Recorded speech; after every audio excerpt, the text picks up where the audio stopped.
कहानी शुरू होती है तीन दोस्तों से, डैन, उसकी गर्लफ्रेंड पार्कर और उसका बचपन का दोस्त जो। ये तीनों एक वीकेंड पर स्की रिजॉर्ट पर आए थे। सुबह से ही उन्होंने स्कीइंग और स्नोबोर्डिंग का भरपूर मजा लिया। शाम ढलने लगी, रिजॉर्ट बंद होने का समय करीब था, लेकिन डैन का मन अब भी भरा नहीं था। उसने तय किया कि वो एक आखिरी रन और करना चाहता है। लिफ्ट ऑपरेटर को जब उन्होंने ये बात बताई तो उसने साफ मना कर दिया। उसने कहा, मौसम बिगड़ रहा है और लिफ्ट बंद करनी पड़ेगी। लेकिन डैन और पार्कर लगातार रिक्वेस्ट करते हैं। जो भी उनके साथ खड़ा हो जाता है। आखिरकार ऑपरेटर मान जाता है और उन्हें चेयर लिफ्ट में बिठा देता है। तीनों खुशी खुशी ऊपर की ओर बढ़ते हैं, यह सोचकर कि ये उनकी छुट्टियों का सबसे यादगार पल होगा। लेकिन किस्मत कुछ और ही खेल खेलने वाली थी। ऑपरेटर अपनी ड्यूटी दूसरे साथी रिफ्किन को सौंपकर बॉस से बात करने चला जाता है। जाते जाते वह रिफ्किन से कहता है, ऊपर तीन लोग गए हैं, उनके वापस आते ही लिफ्ट बंद कर देना। लेकिन तभी तीन और स्कीयर नीचे आते हैं। रिफ्किन उन्हें देखकर समझ लेता है कि यही वही तीन लोग हैं जिनकी बात की गई थी। लिफ्ट बंद कर देता है और घर चला जाता है। अब डैन, पार्कर और जो बीच आसमान में बर्फीली हवाओं और अंधेरे में फंस चुके हैं। पहले तो उन्हें लगा कि शायद मशीन में कोई खराबी हुई है। उन्होंने हंसते मजाक करते हुए समय काटने की कोशिश की। लेकिन धीरे धीरे लाइट्स बंद होने लगीं, पूरा रिजॉर्ट अंधेरे में डूब गया। यही उन्हें एहसास हुआ कि यह खराबी नहीं बल्कि सचमुच लिफ्ट बंद कर दी गई है। ठंडी हवाएं और बर्फबारी तेज होती जा रही थी। रात गहराती गई और उनका डर बढ़ता गया। पार्कर रोने लगी, लेकिन डैन उसे शांत करता है। जो कहता है, यार सुबह तक सब ठीक हो जाएगा। लेकिन असली डर अभी शुरू ही हुआ था।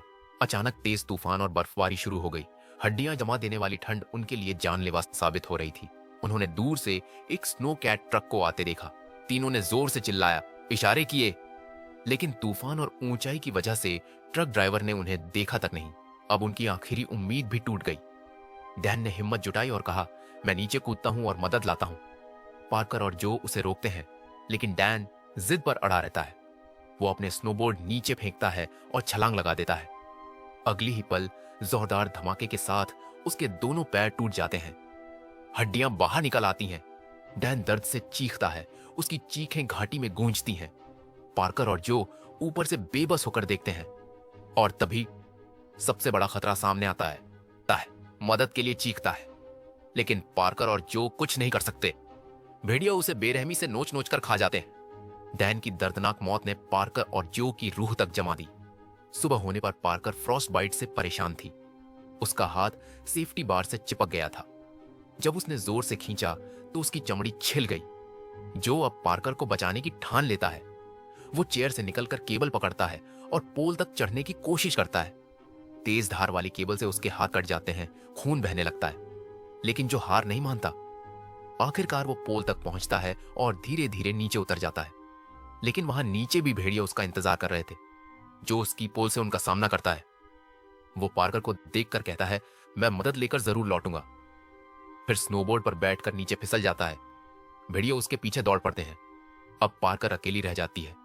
वो घंटों इंतजार करती है, लेकिन जो कभी वापस नहीं आता। धीरे धीरे उसके मन से सारी उम्मीदें खत्म होने लगती हैं। लेकिन उसने हार नहीं मानी। उसने खुद नीचे उतरने का फैसला किया। पार्कर नीचे कूदती है। चेयर टूट जाती है। उसका पैर चोटिल हो जाता है, लेकिन वो जिंदा बच जाती है। वो बर्फीली ढलान पर रेंगते और फिसलते हुए नीचे उतरने लगती है। रास्ते में उसे खून के धब्बे दिखाई देते हैं और थोड़ी ही दूर जाकर उसे जो की फटी फटी लाश मिलती है। भेड़ियों ने उसे भी नोच कर मार डाला था। पार्कर रो पड़ती है। वो दर्द और थकान से चूर हिम्मत जुटाकर सड़क तक पहुंचती है और वहां बेहोश होकर गिर जाती है।